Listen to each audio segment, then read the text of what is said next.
Hi అండి, అందరికీ నమస్కారము. Welcome back to Lakshmi Srinivas logs. ఎలా ఉన్నారు? నేనైతే బాగున్నా. మీరు కూడా బాగుండాలని నా భగవంతుని ప్రార్థిస్తున్నా. ఇంకా ఇది ఫ్రైడే లాగ్ అండి. మనకి థర్స్డే ఇది ఉగాది పండుగ అయిపోయింది కదా, శ్రీ పరాభవనామ సంవత్సరం ఉగాది అయిపోయిన తర్వాత ఆ రోజు ఈ ముగ్గు వేసాను చెప్పాను కదా. నెక్స్ట్ మనకి ఫ్రైడే రోజు ఇంకా ఆ ముందు రోజు ముగ్గును తీసేసి మళ్ళీ కొత్త ముగ్గు వేసుకోవాలి కదా. ముఖ్యంగా ఫ్రైడేలు ఇలా అనమాట. మామూలు రోజులైతే ఒక్కోసారి నేను బాగా మా ఇంట్లో పిల్లలు ఇవ్వలేరు కాబట్టి అలాగే నీట్గా ఉంటుంది, అలాగే ఉంచేస్తాను అనమాట. ఇంకా ఇక్కడ మీరు చూస్తున్నారు కదా, ఇది టెర్రకోట పెయింట్ వేస్తానండి. ముందు గ్రానైట్ ఉండేదన్నమాట. ఆ గ్రానైట్ మీద మనం చాక్ పీస్తో గీస్తే అది కలిసిపోయేది, కనిపించేది కాదు. ముగ్గు పిండితో గీస్తే గాలికి చెదిరిపోయేది అనమాట. అది కాక కాలు తగిలినా కూడా తొందరగా స్ప్రెడ్ అయిపోయేది అనమాట. అందువల్ల ఇలా కాదనేసి ఆ గ్రానైట్ పైన నేను ఇలా టెర్రకోట పెయింట్ వేస్తాను అనమాట. ఇంకా అప్పటి నుంచి ఇలా చాక్ పీస్తో పెట్టేస్తాను. ఇది నెక్స్ట్ రోజు కానీ 2 డేస్ అయినా కూడా అలాగే ఉంటుందండి. ఎందుకంటే చిన్నపిల్లలు లేనప్పుడు ఎవరు తొక్కనప్పుడు ఏం కాదు కదా.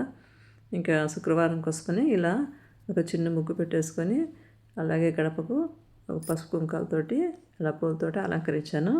నాకైతే మంచిగా కలగా ఉందనిపిస్తుంది అనమాట అలా వేస్తే. అదే చెప్పాను కదా, పెయింట్తో వేయాలనుకుంటాను. మళ్ళీ రోజు రోజు కొత్త కొత్తవి వేసుకోవడానికి అయితే బాగుంటుంది కదా అని అలా ఉంచేసాను అనమాట. ఇంకా ఇలాగా ముగ్గు వేసేసాను. చాలామంది ఇలా టెర్రకోట కాకుండా జాజు పౌడర్ అలికి దానిపైన ముగ్గు పిండితో కూడా వేస్తూ ఉంటారు కదా. అలా కూడా కొంతకాలం వేశాను నేను. జాజు పౌడర్ అలికి ఒకసారి పసుపు అలికి ముగ్గు పెట్టి అలా చేసేదాన్ని. ఇది పర్మనెంట్గా ఇలా చేస్తాను అనమాట. అలాగే వీధి వైపు కూడా మేము ఎప్పటి నుంచో టెర్రకోట కలర్ ఇలా వేసేసామన్నమాట. దీనిపైన ముగ్గు మంచిగా కనిపిస్తుందండి. ఇక్కడ నేను చాక్ పీస్తో గీస్తాను అనమాట. ఒకరోజు చాక్ పీస్తోనే ముగ్గురాయి ఉంటుంది కదా, ఆ ముగ్గురాలతో ఇలా గీసేస్తాను అనమాట. ఇది ఫ్రైడే రంగోలీ అండి. ఇలా వేశాను. అలాగే సింపుల్గా అలా కలర్స్ అద్దాను. ముందు చాలు చాలు అనుకుంటాను, మళ్ళీ కాస్త కాస్త ఆ రంగులు పెంచుకుంటాను అనమాట. కనీసం ఆ చిన్న చిన్న ఫ్లవర్స్ కన్నా ఫిల్ చేస్తే బాగుంటుంది కదా అనేసి మళ్ళీ చిన్న చిన్న ఫ్లవర్స్ అలా పింక్ కలర్స్తో ఫిల్ చేశాను. నాకు ఎందుకు అదొక ఇష్టం అనమాట. ముగ్గుల్ని ముఖ్యంగా ప్రత్యేకమైన రోజుల్లో ఇలా కలగా వేసుకోవాలి అనేది ఇష్టం అనమాట. ఇంకా కొన్ని ఫ్లవర్స్ ముగ్గులు అలంకరించాను అనమాట. ఈరోజు శుక్రవారం కదా, మనము ఇల్లు వాకిలి శుభ్రంగా పెట్టుకొని లక్ష్మీదేవికి ఆహ్వానం పలుకుతూ ఇలా కలకలలాడుతూ పెట్టుకుంటే చాలా పాజిటివ్గా అనిపిస్తుంది అనమాట నాకు. అందువల్ల అలా చేస్తూ ఉంటాను.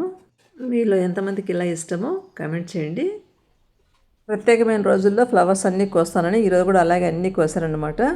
ఇంకా ఇప్పుడు మనకి వసంత నవరాత్రులు అలాగే లలితాదేవి నవరాత్రులు జరుగుతున్నాయి కదా. ఈ రెండవ రోజు అనమాట, బేస్తవారం నుంచి మొదలయ్యాయి. అమ్మవారి కోసం అనేసి మొత్తం పూలన్నీ కోసి అందరి దేవుళ్ళకి అలంకరించాను. అలాగే తులసమ్మకు కృష్ణయ్యకు ఫ్లవర్స్ పెట్టేసి దీపం చేసుకొని ఇంకా లోపల ఇదిగోండి మా ఇంట్లో ఒక పెద్ద లలితాదేవి ఫోటో ఉంటే అమ్మవారికి కూడా పూలు అవి పెట్టి నైవేద్యంగా కొన్ని పాలు అరటిపళ్ళు ఇంకా కామాక్షి దీపము రోజు పెట్టుకుంటున్నాను అనమాట. ఈ లలిత సహస్రనామాలు అలాగే లక్ష్మీ అష్టోత్తరాలు చదువుకుంటాను. ఇది లలిత నవరాత్రులు ప్రతి ఒక్కరూ ఇలా అమ్మవారిని పూజిస్తే చాలా మంచిదని చెప్తూ ఉంటారు కదా. అందువల్ల నేను అమ్మవారి కోసం ప్రత్యేకంగా ఇలా కామాక్షి దీపం పెట్టుకొని పూజించుకున్నాను.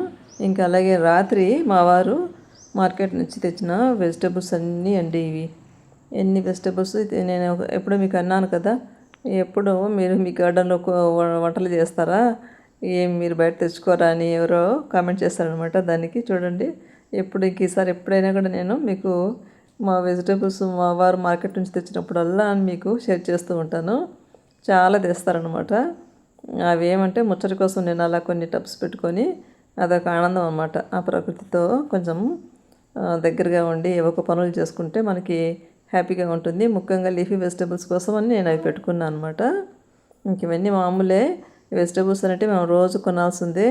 అన్ని రకాల కూరగాయలు తెచ్చారు. అయితే తెచ్చిన తర్వాత వీటన్నిటిని వాష్ చేసుకొని కాసేపు ఇలా టేబుల్ పైన ఆరబెట్టుకొని మళ్ళీ జిప్ లాకర్స్ అలాగే కొన్ని మనము స్టోరేజ్ బాక్సెస్ ఉంటాయి కదా, అందులో అవన్నీ సర్దుకునే పని దాదాపు 1 అవర్ పట్టిందనమాట. నైటు అంటే థర్స్డే నైటే ఇవంతా కూడా చేసాము.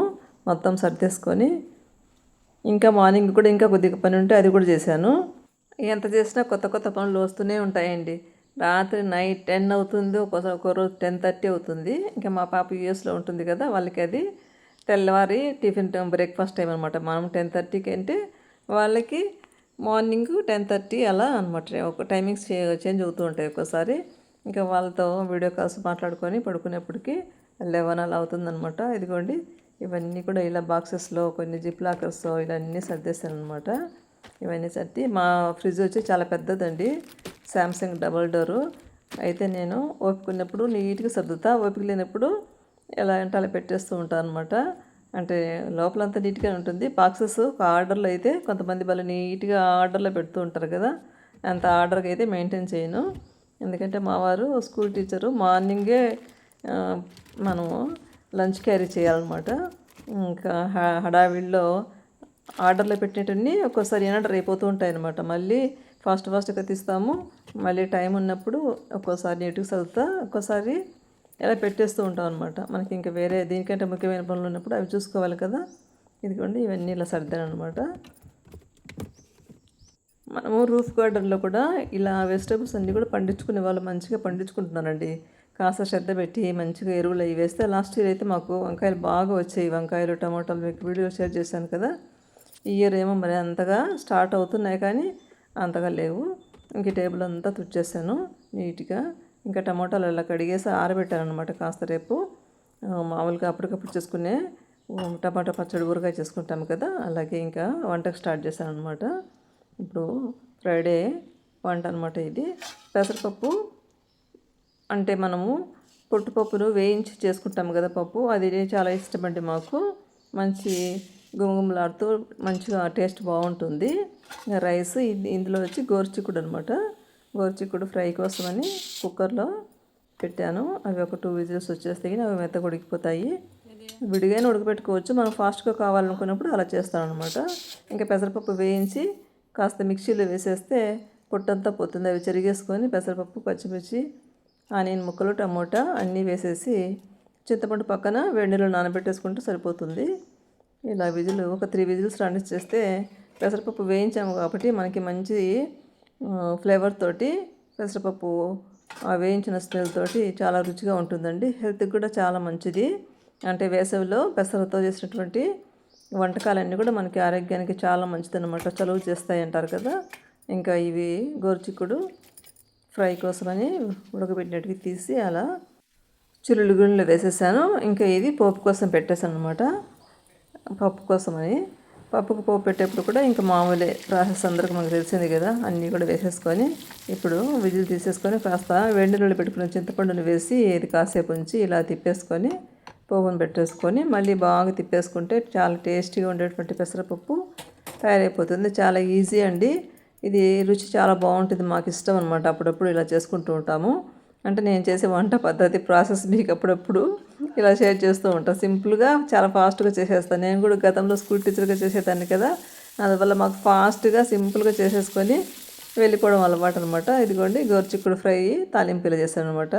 మా బాబు మా వారి కోసం ఆమ్లెట్లు, నా కోసం ఇదనమాట. నేను లలిత నవరాత్రులు తినకూడదు అనుకున్నానండి. ఇంతేనండి ఈరోజు video. Thank you. Please like, share, subscribe my channel. Keep watching. By by.